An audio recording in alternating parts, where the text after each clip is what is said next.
हर हर महादेव। देवों का देव महादेव जी के चरण में प्रणाम करती हूँ, मेरा प्रणाम स्वीकार हो। माता गौरी पार्वती के चरण में प्रणाम करती हूँ, मेरा प्रणाम स्वीकार हो। गणपति ललनवा के चरण में प्रणाम करती हूँ, मेरा प्रणाम स्वीकार हो।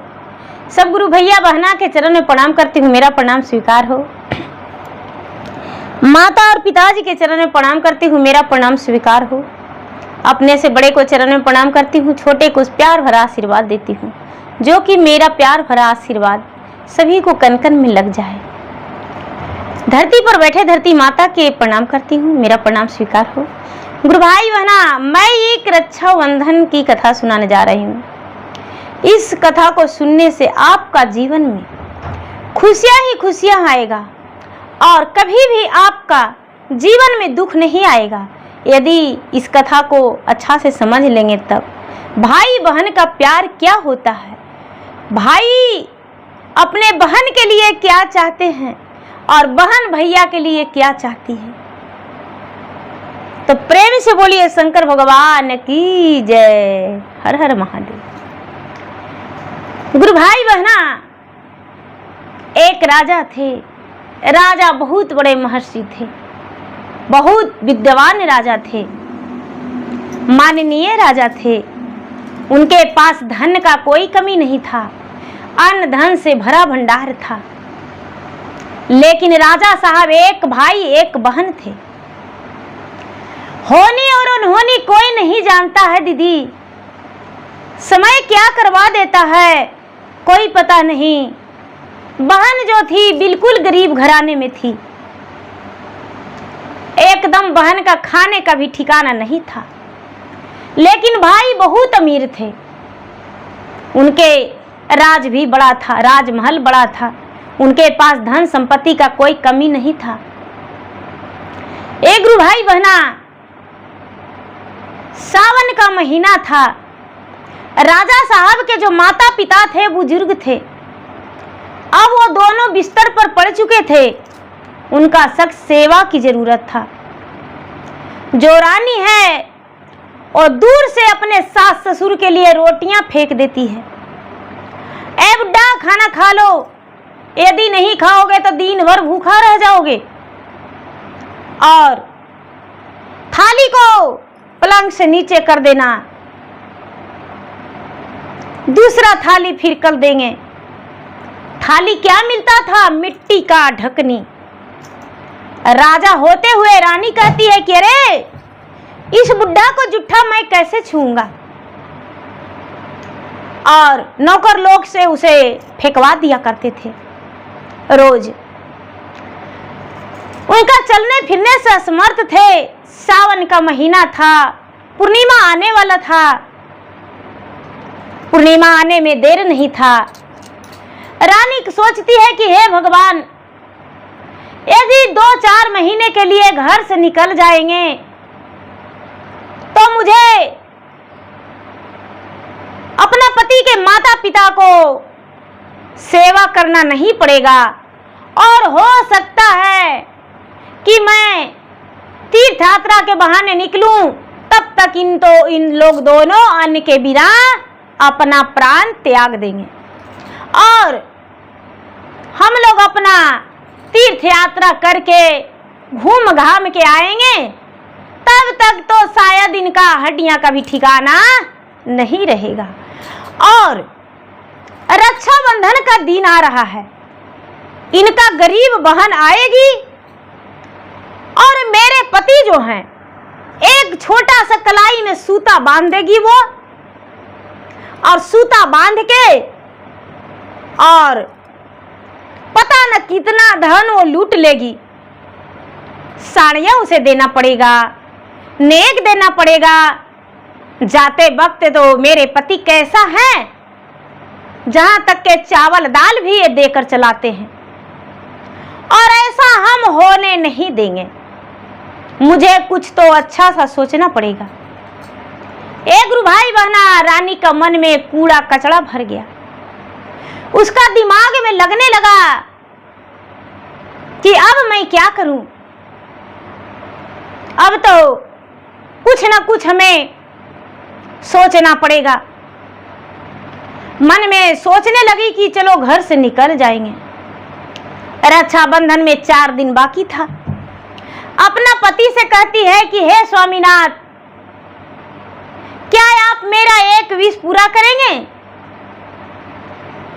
राजा साहब कहते हैं कि बोलो प्राण प्रिय, क्या कहना चाहती हो? जो भी बोलना है बेझिझक बोलो।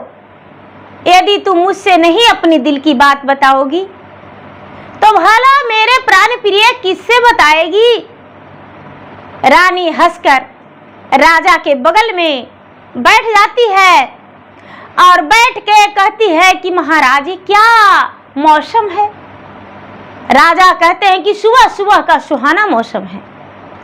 कौन सा महीना चल रहा है? अरे ये तो सावन का महीना चल रहा है महाराज। सावन का महीना हरा भरा दिन होता है और बहुत सुंदर दिन होता है, सुहाना दिन होता है। कोयलियां कुहकती भी नहीं, जो पक्षी है वो चहचहाते हैं, डाल से सुंदर सुंदर हवाएं आती है, बाग बगीचे पूरे हरे भरे हो जाते हैं, फल फूल से डाल नभ जाते हैं। क्या यदि हम लोग दोनों तीर्थ यात्रा पर चले जाएं तो कोई दिक्कत है? राजा कहते हैं कि अरे अभी मैं नहीं जा सकता हूं। रानी साहब आपको पता है अभी तुरंत रक्षाबंधन आने वाला है और मैं अपना प्यारी सी बहनिया को ऐसे निराश नहीं लौटा सकता हूं। मेरा बहन आएगी, मुझे कलाइया में राखी बांधेगी और राखी बांध के और वो चल जाएगी, तब जाएंगे। रानी कहती है कि स्वामीनाथ पिछले बार के भूल गए? पिछले बार जब आपकी बहन आई थी तो क्या बोली थी? भैया मेरे घर खाने का नहीं है, कुछ चावल दे दीजिए भैया, कुछ गेहूं दे दीजिए, कुछ रुपया से भी मदद कर दीजिए भैया। मैं साल में एक ही बार तो आती हूँ रक्षाबंधन में, क्या करूं मेरा समय मुश्किल में फंस गया है भैया और इस मुश्किल से तो मुझे निकलना जरूरी है। बच्चे छोटे छोटे हैं। मैंने उनसे 5 साड़ियां दिया था और 2 बोरा आप चावल दिए, 2 बोरा गेहूं दिए और साथ साथ में उसके घर तक कल नौकर को भी भेजवाए गाड़ी करके। क्या मिला हम लोग का? राजा कहते हैं कि अरे प्राण प्रिय, हम तो इस बात को भूल ही गए थे। मुझे तो थोड़ा सा भी अज्ञात नहीं था कि मेरा बहन तो गरीब है और आएगी और एक कच्चे धागे बांधकर और मुझसे लूट ले जाएगी। तो देर किस बात की? जो कल चलना है वो आज ही चलो ना। लेकिन हाँ, एक बात और कहते हैं, जब तीर्थ यात्रा में जाएंगे तो सोच लेना तुरंत नहीं लौटेंगे। मेरे माता पिता जो है बिस्तर पर पड़े हुए हैं और उनका सेवा करना पड़ेगा और सेवा करना पड़ेगा, उनका कपड़े वस्त्र धोना पड़ेगा, उन्हें समय से भोजन देना पड़ेगा। तो मैं देने वाला नहीं हूं, मैं तो इतना बड़ा शहंशाह हूं, मैं तो पूरे नगर का राजा हूं और भला बूढ़े पिता को और बूढ़ी माता को सेवा करूंगा? नहीं, ऐसा नहीं हो सकता है। ए गुरु भाई बहना, इतना कह के राजा रानी तुरंत तैयारी कर दिए, तीर्थ यात्रा के लिए तैयारी कर दिए। घर से निकले, पैदल की रास्ते तो लोग जाते थे पहले ज्यादा, जाने लगे। आखिर राजा तो घोड़े से जाते तो रानी कैसे जाती? डोली से। पैदल की रास्ते दोनों निकल गए। चलते चलते चलते चलते चलते चलते बहुत दूर जा चुके। तो गुरु भाई बहना, राजा अपने तीर कमान के साथ गए थे। राजा शहंशाह का पहचान वही था कि तीर कमान साथ में लेकर जाते थे। दोनों तीर कमान लेकर जा रहे थे। आगे चलते चलते रानी का भूख लग गया रानी कहती है कि हे स्वामीनाथ, मुझे बहुत जोरों से भूख लगा है। राजा कहते हैं कि अरे भूख तो मुझे भी लग गया और मैं थक भी गया हूँ, तो ऐसा है कि जो भोजन लाई हो दोनों मिलकर भोजन खा लेंगे। रानी जो है रानी भोजन निकाली और भोजन करने के लिए थाल में बैठी एक पलाश के पत्ते पर। तभी एक आकाश से उड़ती हुई चील जो है जा रही थी और राजा के भोजन में वो मल कर दिया और राजा का भोजन जो है खराब हो गया, पूरा खाना में पड़ गया। जहां तक राजा आकाश में और रानी देखने लगे तो रानी का मुख में भी चला गया और राजा का भी मुख में चला गया। राजा तनिक भी देर नहीं किए और अपना तीरबान निकाले और उस चील को मार दिए। उस चील को मार दिए और चील जो है राजा के पास गिर पड़ी। कहती है कि हे राजन, आप तो मुझे मार दिए अपना बाण से, लेकिन आपको कोई बाण मारने वाला भी नहीं रहेगा। अरे जिस माता पिता के डर से जा रहे हो तीर्थ यात्रा पे, उससे ज्यादा भी बेहतर जिंदगी तुम्हारा होगा। जिस बहन के चलते जा रहे हो तीर्थ यात्रा पे, उससे भी ज्यादा तुम्हारा बदतर जिंदगी हो जाएगा। जाओ राजन जाओ, अपने धन के घमंड में तुम्हारा मन में अभिमान हो गया है। हे राजन, मैं तुम्हें श्राप देता हूं, मैं तुम्हें श्राप देता हूं। मेरा श्राप जो है कटेगा नहीं, एक दिन भिखारी की तरह तुम भटकोगे। जाओ, अभी से तुम्हें अन्न मिलना मुश्किल हो जाएगा। राजा झट से दूसरी बाण निकालते हैं अपने तरकस से और चील को दूसरा बाण लगा देते हैं। चील श्री राम, जय विष्णु भगवान, हर हर महादेव, जय महादेव महाकाल करते अपना दम तोड़ दी। चील का तो स्वर्ग का प्राप्त हुआ।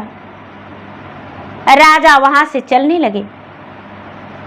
राजा वहां से चलने लगे। चलते चलते चलते चलते राजा का बहुत जोरों से प्यास लगा है। जब प्यास लगा है तो देखते हैं राजा की एक कुआं है और कुआं पर एक पनिहारिन पानी भर रही थी। राजा पनिहारिन से कहते हैं कि ए पनिहारिन, मुझे पानी पिला दो। पनिहारिन कहती है, ए राजा मूर्ख, तुम्हें दिखता नहीं है सावन का महीना है। मेरे ससुर जो हैं और मेरे पति खेत में से हल चला के आए हैं, वो प्यासे हैं। पहले अपना ससुर का और पति का पानी पिलाऊंगा, उसके बाद घर का जो भी लोग होंगे मैं खाना खिला के और यहाँ पर आऊंगा, तब तुम्हें पानी पिलाऊंगा। राजा कहते हैं कि हे रानी, ज्यादा मत बोलो, मैं एक राजा हूं और तुम मुझे पानी पिलाए बिना नहीं जा सकती हो। रानी कहती है, वो जो पनवारिन है वो कहती है कि हे राजन, एक घमंड नहीं करना कि जो चील के मार दिया और चील मर गई। मैं वो चील नहीं हूं, मैं एक पनिहारिन हूं। चाहो तो मैं तुम्हें श्राप दे दूंगा जो तू जल के भस्म हो जाओगे, लेकिन नहीं, तुम्हें श्राप नहीं दे सकते हैं। तू तो अपने माता पिता के सेवा करने के डर से भाग रहे हो, अपना बहन के नेक देने के लिए भाग रहे हो, जो बहन रक्षाबंधन में आने वाली है। हे राजन, कभी सुखी नहीं रहोगे। राजा आश्चर्य में पड़ गए। जो पनिहारिन थी वो पनिहारिन अपना घर गई। राजा आश्चर्य में पड़ गए और आश्चर्य में पड़ के सोचते हैं कि हे भगवान, आखिर मैं तो चील को मारा रास्ते में, वहां तो कोई नहीं था, सन्नाटा जंगल था। लेकिन आखिर ये स्त्री कैसे जान गई? इसे कैसे पता चल गया कि मैं चिल को मारा हूं? मेरा बहन तो घर पे आने वाली है, मेरे माता पिता तो बिस्तर पे पड़े हैं। मैं तो अपना राज से कितना कोस आगे बढ़ चुका हूं। अच्छा, इसको कहने से क्या होगा? गुरु भाई बहना, तब तक राजा का 2 दिन बिना अंजल के हो गया। राजा का कोई अंजल नहीं मिला। एक ऋषिवर का, सन्यासी का, महात्मा का आश्रम था। राजा सोचते हैं कि ऋषि मुनि तो सबको भोजन खिलाते हैं, यदि हम ऋषिवर के पास जाएंगे और वो मुझे भोजन करा ही देंगे और मैं उन्हें अपने बता दूंगा पहचान कि मैं एक राजा हूं। एक गुरु भाई बहना, जो राजा थे, राजा गए ऋषिवर के आश्रम में, तो ऋषिवर के कहते हैं राजा कि हे ऋषिवर, मैं बहुत भूखा हूं, मुझे 3 दिन बीत गया है बिना अल जल का, और मैं पति पत्नी तीर्थ यात्रा के लिए निकला हूं, और मेरे माता पिता जो थे वो तो स्वर्ग सिधार गए हैं, और मैं अपने माता पिता का सिर्फ एक ही पुत्र था। तो सोचे कि माता पिता के अस्थियां गंगा में प्रवाह करके और क्यों ना तीर्थ यात्रा कर लूं। ऋषिवर जो हैं वो कहते हैं कि हे राजन, तुम्हारे बातों से मैं सहमत हूं कि तुम दुखी हो। भगवान ना करे तुम्हारे जैसा दुख किसी का हो, लेकिन मैं तो दिन भर मांगता हूं और रात्रि में भोजन बनाता हूं और खा के आराम से सो जाता हूं, और उसके बाद सवेरा होते ही मैं फिर से मांगने चला जाता हूं।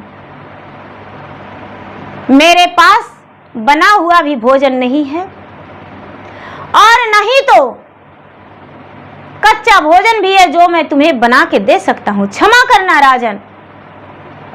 राजा जो है वो कहते हैं कि ए महात्मा, मैं महर्षि राजा हूं, मैं शहंशाह हूं, क्या तुम और भोजन नहीं बना सकते हो? तो नहीं। अरे मैं तेरे जैसा नहीं हूं जो माता पिता बिस्तर पर पड़े हैं, और मैं कहता हूं कि तू मेरे माता पिता मर गया। मैं तेरे जैसा नहीं हूं कि जो गरीब बहन है वो मेरे घर आएगी रक्षा बंधन में राखी बांधने के लिए, और उसे कुछ सौगात देने के वजह मैं घर छोड़कर निकल जाऊं। अरे भाई बहन का रिश्ता तो खून का रिश्ता होता है, प्यार का बंधन बंधाता है, जिससे बंधन भाई को रक्षा करता है। बहन तो घर की लक्ष्मी होती है, लेकिन तूने ऐसा कुछ नहीं सोचा। ए गुरु भाई बहना, राजा सोचते हैं कि अरे जहां पर भी जाते हैं इस बात को तो अब बस ही कहता है, आखिर बात क्या है, मेरा सच्चाई सब जान जाता है। कहते हैं ऋषिवर कुछ तो बताइए। कहते हैं कि आगे एक आश्रम मिलेगा। वो आश्रम कोई आश्रम नहीं, एक घर है। वो चोर है, चंडाल है, उसके पास जाओ और वो तुम्हें भोजन अवश्य देगा। उसके पास कितने लोग भोजन करके चले जाते हैं, जाओ। राजा जो है गुरु भाई बहना, राजा उस चंडाल के पास चले जाते हैं। राजा रानी दोनों चले जाते हैं और जाके बाहर से कहते हैं कि ए चंडाल बाहर निकलो, बाहर निकलो। चंडाल कुछ नहीं बोलता है, चोर जो है डाकू कुछ नहीं बोलता है। राजा रानी दोनों आंगन में चले जाते हैं और कहते हैं कि अरे कैसा तुम मूर्ख पागल हो जो तुम्हारे घर में अतिथि पधारे हैं और कोई आवाज नहीं लगा रहा है। तो जो डाकू है वो कहता है कि क्षमा करना राजन, अभी खड़े रहिए और मेरे आंगन से बाहर ही चले जाइए, क्योंकि मैं एक मूर्ख हूं और मेरे माता पिता भूखे हैं और मेरा पत्नी नहीं है। मैं विवाह नहीं किया हूं अपने माता पिता के दुख के लिए कि मैं अपने माता पिता को अपने हाथों से सेवा करूंगा, और मैं माता पिता को भोजन करा के, पहले तो अभी स्नान कराए हैं, तेल मालिश कर रहे हैं, और उसके बाद माता पिता को भोजन करा के, और उसके बाद इनको सुला के पंखा की हवा देकर तभी आपके पास आएंगे, आपकी बात सुनेंगे। राजा कहते हैं कि अरे मूर्ख, चंडाल, चोर, डाकू, लुटेरे, मैं अपना तरकस से बाण निकाल कर तुम्हें प्राण हरण कर लूंगा। तेरे माता पिता बिस्तर पे लौटते रहेगा, एक चुल्लू पानी देने वाला कोई नहीं रहेगा। राजा की बात सुनकर वो जो माता पिता को सेवा कर रहा था डाकू, वो कहता है कि राजन, मैं तेरे जैसा नहीं हूं, तेरा बाण मुझ में लगने वाला नहीं है, मेरे माता पिता का आशीर्वाद मेरे साथ है। जिसके सर पे माता पिता का हाथ रहता है उसका सर अमर हो जाता है। राजा, तूने तो अपने माता पिता को घर पे छोड़ के आया है तड़पने के लिए, अपने बहन के नेक देने के लिए घर से निकल गया है, और तुम मुझसे चाहते हो कि ऐसा करूं? गुरु भाई बहना, राजा जो है सोचते हैं कि हे भगवान, ये भी पनाह नहीं दिया मुझे, वहां से चल जाते हैं। आगे बढ़ते हैं, आगे बढ़ते हैं तो काशी नगरी पहुंचते हैं। जब काशी नगरी पहुंचते हैं तो काशी नगरी में जाते हैं गंगा में स्नान करने के लिए, तो दोनों पति पत्नी का पूरा गंगा में खून का धारा दिखाई देता है, पूरा खून का धारा, कीड़ा मकोड़ा, पिल्लू पथारी दिखाई देता है। रानी जो है चुल्लू में पानी लेकर और देखती है तो सोचती है कि हाँ, इसमें स्नान कैसे कर सकते हैं, हजारों कीड़ों मेरे शरीर में लग जाएंगे, हजारों कीड़ा शरीर में लग जाएंगे। राजा से कहती है कि हे राजन, हे स्वामीनाथ, हे प्राणनाथ, इसमें तो स्नान करने से अच्छा है कि बिना स्नान किए ही रह जाएंगे, और मुझे 7 दिन हो गया है बिना भोजन का, रास्ते में तो कहीं भोजन मिला नहीं, आश्रय मिला नहीं। राजा देखते हैं तो राजा को भी बिल्कुल एक ही दिखाई देता है। राजा सोचते हैं कि चलो मंदिर में दर्शन कर लेते हैं। मंदिर में दर्शन करने के लिए राजा जाते हैं तो वहां पर बहुत सारे सेवा संती पहरेदार लगे हुए थे। सेवा संती पहरेदार लोग कहते हैं कि हे राजन, आपको ऐसे दर्शन नहीं होगा, जो गंगा में स्नान करता है उसी को दर्शन यहाँ होता है, आप तो स्नान किए ही नहीं, तो मंदिर में जाना आपको मना है। राजा जो है, राजा वहां से निकल जाते हैं। राजा निकल जाते हैं तीर्थ के लिए। अब सोचते हैं राजा की चलने का ताकत नहीं है। राजा भिखारियों की तरह जिस जगह पे जाते हैं उन्हें भोजन नहीं मिलता है, राजा को भोजन नहीं मिलता है। अब सोचते हैं कि मुझे अब कुछ न कुछ उपाय ढूंढना पड़ेगा जीवन बचाने के लिए। भिखारियों की तरह राजा और रानी दोनों भीछा मांगने लगते हैं। भोजन का तो उन्हें पैसा रहते हुए भी भोजन मिल नहीं रहा है। भिखारियों की तरह भीछा मांगने लगते हैं और उसी से अपना भोजन करने लगते हैं रूखी सूखी। काशी, मथुरा, गोखला, वृंदावन जहां भी राजा गए, लेकिन एक तीर्थ भी उन्हें सफल नहीं हुआ। एक तीर्थ सफल नहीं हुआ। राजा सोचते हैं कि अब तो 2-3 महीना हो गया है, अब मेरे माता पिता मर गए होंगे, अब मेरे माता पिता जो हैं जीवित नहीं होंगे, मेरा बहन भी लौट के घर चल गई होगी। राजा रानी से कहते हैं कि हे प्राणी प्रिय, अब घर चलो, अब यहाँ पर तीर्थ यात्रा में ज्यादा समय देने से कोई मतलब नहीं, तीर्थ यात्रा तो मेरा सफल हुआ नहीं, अब चलो। राजा जो हैं, राजा बहुत सारे मिठाई प्रसादी खरीदते हैं, मिठाई प्रसादी खरीदते हैं और थैली में रख लेते हैं। सोचते हैं कि यही पूरे रास्ता का मेरा भोजन भी हो जाएगा और घर भी लेकर जाएंगे, लोगों से बताएंगे कि हम चारों धाम तीर्थ यात्रा करके आए हैं। राजा लौटने लगे, लौटते लौटते लौटते रास्ते में लौटने लगे। रास्ते में शाम हो गया तो राजा का तो खुशी मन था कि अरे मैं तो महंगी महंगी मिठाइयाँ खरीदा हूँ, ढेर सारी मिठाई खरीद के घर ले जा रहा हूँ, तो चलो उसमें से खाते जाएंगे और समय बिताते जाएंगे। राजा देखते हैं गुरु भाई बहना तो नदी का रेत उसमें भरा हुआ है, बालू जिसे कहते हैं, काकड़ पत्थर नदी का रेत भरा हुआ है।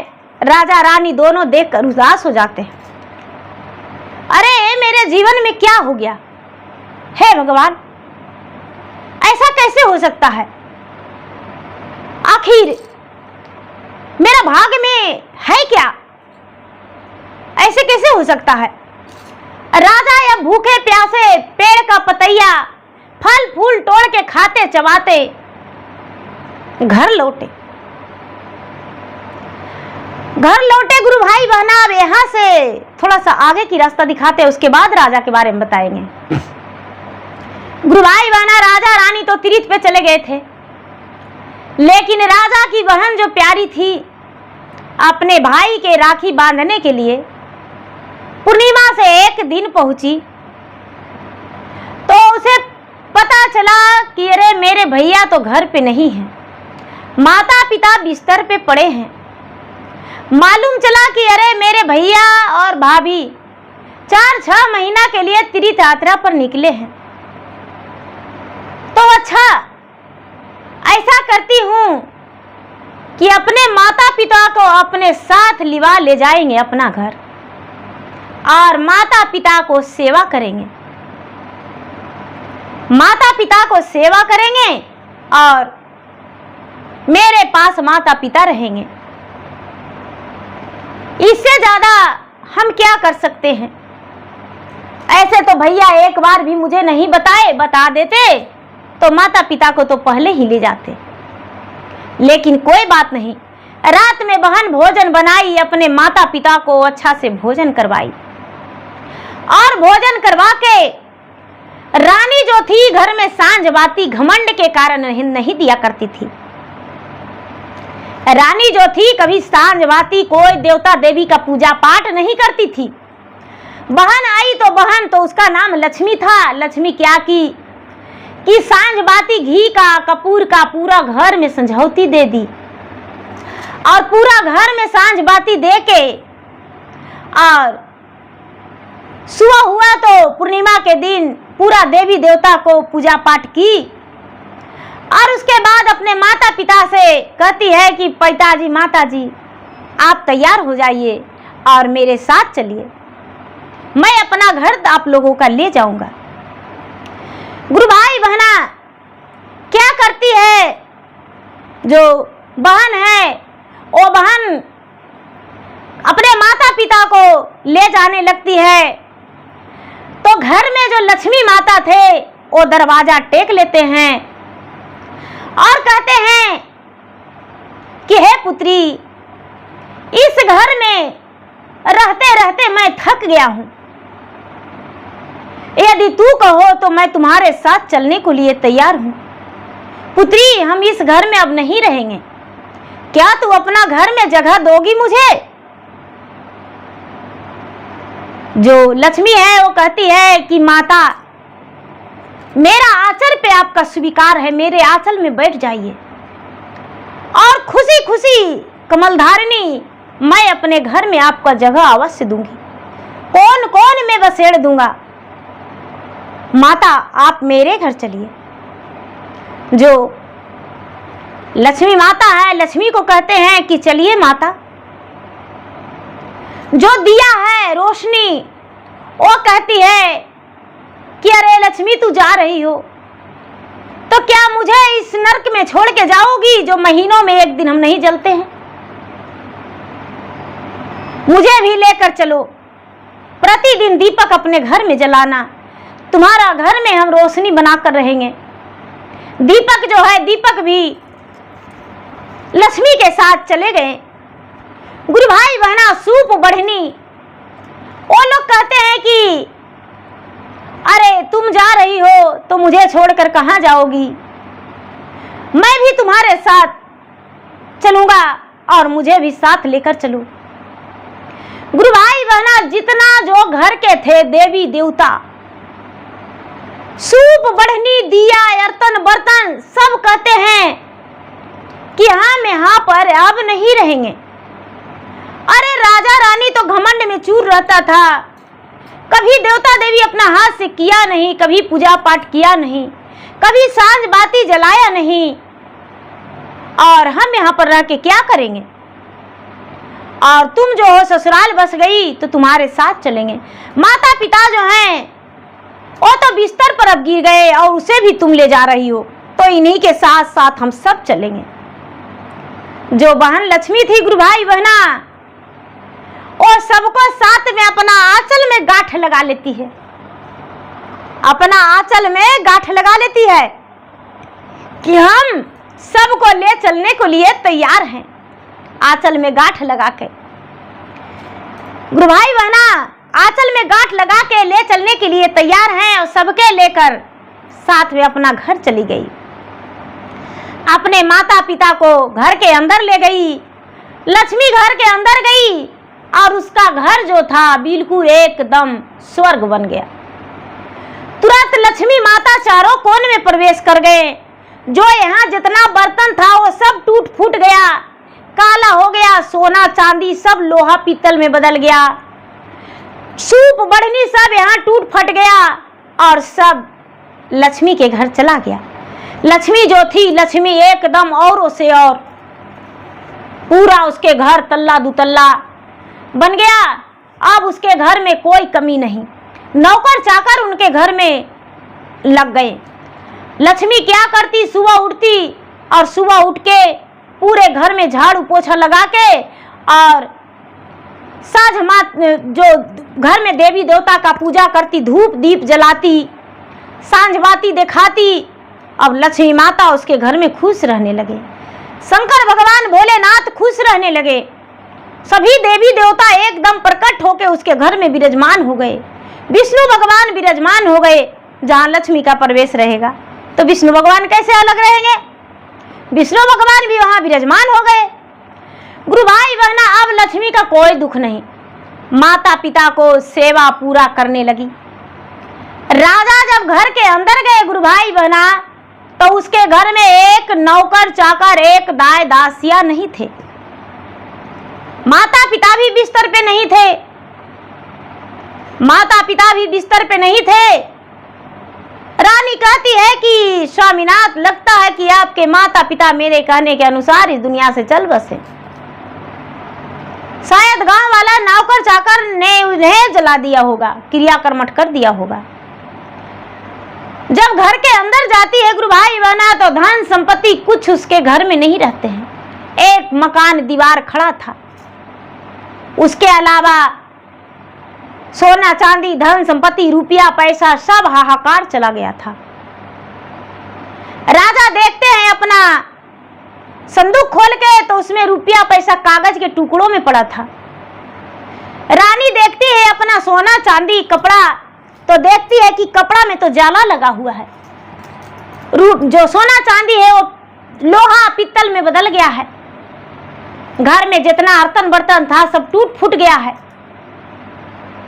रानी कहती है कि स्वामीनाथ ये तो बड़ा मुश्किल हो गया। घर से जाते ही पूरे घर बिखर गया। बाहर वालों से पूछती है कि भाई मेरे माता पिता जो थे वो कहाँ गए। सभी लोग कहते हैं कि राजा साहब आप तो इतने बड़े राजा राजमहल को छोड़कर चले गए, मुझ प्रजा को भटकने के लिए। तो आपके माता पिता कहाँ गए वो मुझे नहीं पता, हम नहीं जानते हैं, कोई प्रजा ने भी नहीं बताया। गुरु भाई बहना अब राजा रानी कोशिश करने लगे, दाल चावल अनाज अपना देखने लगे तो सब उसमें कीड़े मकोड़े लगे हुए थे। सब बीज बाज के पूरा कीड़े मकोड़े लगे हुए थे। अब राजा रानी के घर में एक अन्न खाने का नहीं था।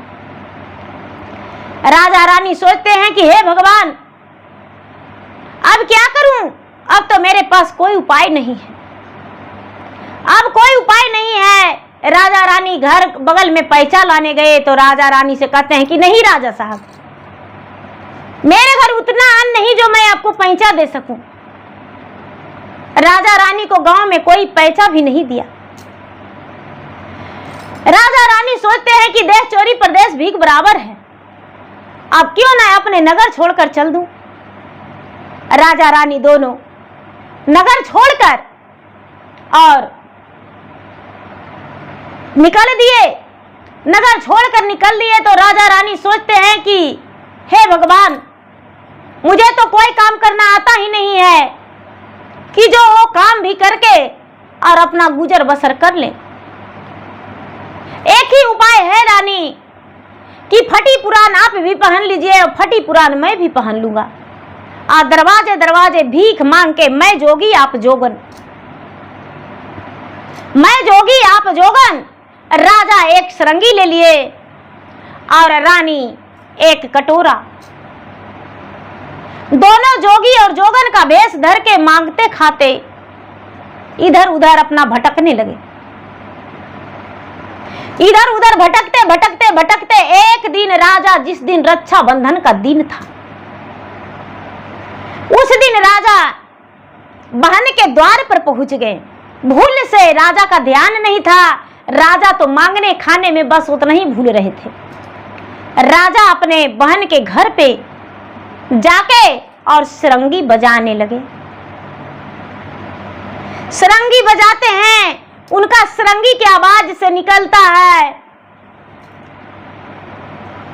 माई के गराबिया में दुई गो जला मिया हो, दुई गो जला मिया हो, एका भैया एक बाहिन रे की।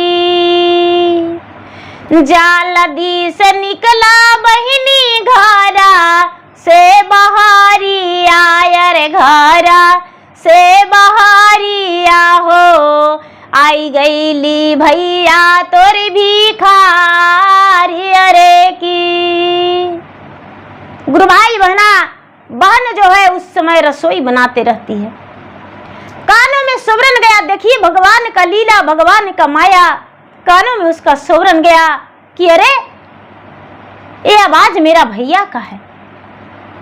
बहन जो है अपना झिरोखा से देखती है तो गुरु भाई बहना क्या अपने भाई को नहीं पहचान पाएगी। बहन निकलती है, भाई को हाथ पकड़ के कहती है कि भैया आप इस हालात में कैसे। भाई हाथ खींचकर कहते हैं कि अरे मुझे भीछा दे दो, मैं तो जोगी बाबा हूं। भौजाई देखती है तो उसका आंख से आंसू गिरता है। अरे भाभी आप घर के अंदर चलिए, आप तो डोली कहार से आने वाले आते, लेकिन जोगन के रूप धर के क्यों आए हैं। भौजाई कहती है कि ननद जी मैं जोगन के रूप धर के इसलिए आया हूं कि देखता हूं कि मेरा ननद पहचानती है कि नहीं, इसीलिए मैं जोगन बन के आया हूं। भाई कहते हैं कि नहीं बहन, मैं अपनों पापों का प्रायश्चित कर रहा हूं जो मैंने पाप किया हूं। तुम्हारे आने से पहले मैं तीर्थ यात्रा पर चला गया था, लेकिन उस दिन से मुझे सुख चैन नहीं है। आज पूर्णिमा का दिन है बहन, मेरा हाथ में कलाई में राखी बांध दो। जब तुम मुझे पहचान ही गई हो और मैं भी तुम्हें पहचान ही चुका हूं, तो मेरा इसी दरवाजा पर इस जोगी को हाथ में कलाई में राखी बांध दो। गुरु भाई बहना, बहन जो है झट से स्नान करती है। स्नान करके और उसके बाद थाल में चंदन, रोड़ी, अक्षत, पुष्प, राखी, कच्चे धागे, कपूर, घी सब सजा के और भैया को अपने कलाई में राखी बांधती है। अपना भाभी को जोगन वाला वस्त्र उतरवा के अपना वस्त्र पहनाती है, 16 श्रृंगार से सजाती है, राज वस्त्र उसे देती है। जो भाई है वो भाई सरंगी लेकर गली गली घूम घूम के मांगते थे, उसी मांगे हुए में से बहन का अपना दान दिए कि बहन ये मेरा मेहनत का कमाई है, ये तू रख ले। बहन अपना आंखों से आंसू पोंछते हुए अपने भाई को गले में लपट के कहती है कि भैया भीख मांग के भी आप बहन को अपना दान में दे दिए। कहते हैं भाई राजा की बहन यही दान देने के कारण मैं चल गया, जो आज जोगी बन के, आज भिखारी बन के दर दर भटक रहा हूं। गुरु भाई बहना, बहन है कहती है भैया घर के अंदर चलिए। राजा रानी दोनों घर के अंदर जाते हैं तो देखते हैं अपने माता पिता को सोफे पर बैठे हुए और कितना राजा महाराजा के वस्त्र में। जाके राजा रानी दोनों अपने माता पिता के चरण पे, सास ससुर के चरण पे गिर जाते हैं और कहते हैं कि पिताजी मैं आपको रोटियां फेंक कर देती थी। रानी कहती है पिताजी माताजी मैं आपको रोटियां फेंक कर देती थी, उस दिन से जब से घर से निकले हैं समूचा रोटी नसीब नहीं हुआ है। घर मेरा ढह ढनमना गया, घर में जो भी धन संपत्ति लक्ष्मी था सब बिखर के कहां चले गए कोई पता नहीं। मुझे क्षमा कर दीजिए पिताजी माताजी, और मेहनत मजदूरी करके आपको अपने बलबूते पर घर ले जाके और मेहनत करके सेवा करेंगे और कमाएंगे, खिलाएंगे आपको। माता पिता कहते हैं कि बेटा मैं यही खुश हूं, बेटा तू जाओ और मेहनत करके अपना घर में रहना। बेटा और बहू दोनों अपने माता पिता को चरण में लपट के कहते हैं कि नहीं आप अपना घर चलिए। बहन जो है कहती है कि भैया अब आए हैं तो कुछ दिन अपना घर में बहन के घर में आराम कीजिए और उसके बाद खुशी खुशी आपको विदा कर देंगे। गुरु भाई बहना, राजा रानी जोगी और जोगन का वस्त्र उतार के राजा का वस्त्र पहने, राजा का बहन आभूषण दी और महीना 2 महीना अपने बहन के घर बिताए। उसके बाद बहन अपने माता पिता को और अपना भाई भौजाई को सबको लक्ष्मी विदा कर दी। खूब सारी रुपया पैसा जेवर गहना धान चावल गेहूं सब कुछ देके और अपने भाई को एक बैलगाड़ी में लोड करके और घोड़े से भाई को और डोली से भौजाई को मजदूर देकर घर तक पहुंचवा दी। जब घर के अंदर गई तो भाई कहते हैं कि देखो प्राण प्रिय, जिस बहन को देखकर तूने इतना दूर भागी थी, आज वही बहन मुझे काम दे दिया। आज देखो समय किसी को अपना नहीं होता है, जो मेरा बहन थी आज मेरे लिए सब कुछ बन गई। आज देखो आज बहन ने मुझे कितना मदद किया। कभी किसी को ऐसा मत कहना कि वो दुख में है तो उसे छोड़ दो, मदद करो नहीं करो लेकिन उसे देखकर हंसो नहीं। गुरु भाई बहना रानी है, वो कहती है कि महाराज मुझे हर ज्ञान हो गया, अब किसी को साथ ऐसा नहीं करेंगे। अब हर रक्षाबंधन में राजा अपना बहन को लिया ले आते थे और राखी बंधवाते थे और जो भी खुशी होता था अपना बहन को देते थे। धीरे धीरे राजा को भी घर में धन संपत्ति सब वापस आ गया, बहन भी सुखी हो गई, भाई भी सुखी हो गए। और जो माता पिता थे, माता पिता को राजा जी भर के सेवा किए, पति पत्नी कभी माता पिता को दुख नहीं होने दिए। तो सबसे पहला माता पिता को सेवा करना सबसे तीर्थ यात्रा में सबसे ज़्यादा पुण्य है। तो गुरु भाई बहना, मेरा वीडियो अच्छा लगे तो मेरा वीडियो का लाइक करें, शेयर करें, चैनल पर यदि नए तो चैनल का सब्सक्राइब करें, बेल आइकन घंटी को दबाएं, जो कि मेरा वीडियो का नोटिफिकेशन सबसे पहले आपके पास जाए और आप मेरा वीडियो सुन सके। और देखिए गुरु भाई बहना, यदि कथा आपको नहीं अच्छा लगा होगा तो भी कमेंट बॉक्स में जरूर लिखिएगा, और जैसा कहानी आप कहेंगे वैसा मैं सुनाऊंगी। और यदि अच्छा लगा होगा तो बस एक बार हर हर महादेव लिख दीजिएगा, या तो जय शिव गुरु लिख दीजिएगा, ओम नमः शिवाय लिख दीजिएगा। ऐसे तो मैं आशा करती हूँ कि आपको अच्छा लगेगा, लेकिन आपकी मर्जी हो। तो प्रेम से बोलिए शंकर भगवान की जय। हर हर महादेव, घर घर महादेव।